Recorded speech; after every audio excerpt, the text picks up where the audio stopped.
వాట్సాప్లో చలామణి అవుతున్న వికసిత్ భారత్ సందేశాలను ఆపండంటూ ఈసీ ఆదేశాలు జారీ చేసింది. ఎన్నికల కోడ్ అమల్లోకి వచ్చాక కూడా కేంద్ర ప్రభుత్వ విజయాలను ప్రచారం చేసే వికసిత్ భారత్ను ఫోన్లకు పంపడాన్ని కేంద్ర ఎన్నికల సంఘం తప్పుపట్టింది. వెంటనే వికసిత్ భారత్ వాట్సాప్ ద్వారా పంపడం ఆపేయాలని ఈసీ కేంద్ర ప్రభుత్వానికి సూచించింది. రానున్న ఎన్నికల్లో ఆరోగ్యకరమైన పోటీ వాతావరణం నెలకొనడమే తమ ఉద్దేశమని ఈసీ పేర్కొంది. లోక్సభ ఎన్నికల ప్రవర్తన నియమావళిని అమల్లోకి వచ్చాక సామాజిక మాధ్యమాల వేదికగా ప్రభుత్వ పథకాలు విజయాలను ప్రచారం చేయడం నిషేధమని ఈసీ పేర్కొంది.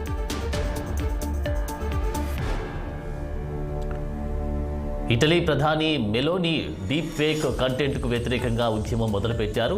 స్వయంగా తానే బాధితురాలనంటూ ముందుకు వచ్చారు.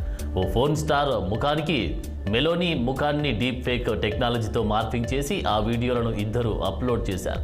ఆ వీడియోలను అమెరికాలో గత కొన్ని నెలలుగా కొన్ని లక్షల మంది వీక్షించారు. ఈ విషయం తన దృష్టికి రావడంతో ఆమె సత్వరమే స్పందించారు. ఆ ఇద్దరిపై €1,00,000 పరువు నష్టం దావా వేశారు. ఈ కేసుకు సంబంధించి విచారణ నిమిత్తమై జూలై 2వ తేదీన ఆమె కోర్టుకు హాజరు కానున్నారు. ప్రధాని లాంటి ఉన్నత పదవిలో ఉన్న తానే డీఫేక్కు వ్యతిరేకంగా ముందుకు వచ్చానని, బాధితులు ముందుకు వచ్చి ధైర్యంగా పోరాడాలని ఆమె పిలుపునిచ్చారు. ఇక ఈ కేసులో నిందితుల నుంచి తీసుకుని పరిహారాన్ని హింసకు గురైన మహిళలకు విరాళంగా ఇస్తాను అని మెలోనీ ప్రధాని లీగల్ టీం ప్రకటించింది. విశాఖ తీరంలో డ్రగ్స్ కలకలం రేపింది. సీ పోర్టులో 25,000 కేజీల డ్రగ్స్ స్వాధీనం చేసుకున్నారు. ఆపరేషన్ గరుడలో భాగంగా భారీగా డ్రగ్స్ పట్టుబడింది. బ్రెజిల్ నుంచి ఓ కంటైనర్ విశాఖ తీరానికి వచ్చింది. ఇంటర్పోల్ ఇచ్చిన సమాచారంతో అధికారులు పట్టుకున్నారు. విశాఖలోని ఓ ప్రైవేట్ కంపెనీ పేరుతో డెలివరీ అడ్రస్ ఉండడంతో సిబిఐ కేసు నమోదు చేసింది.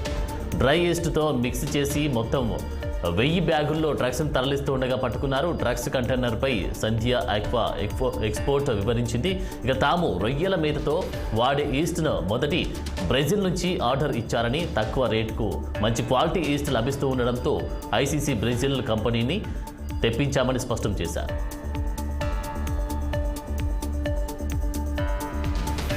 పాకిస్తాన్లోని బెలూచిస్తాన్ పరిధిలో గల జార్ఖండ్లోని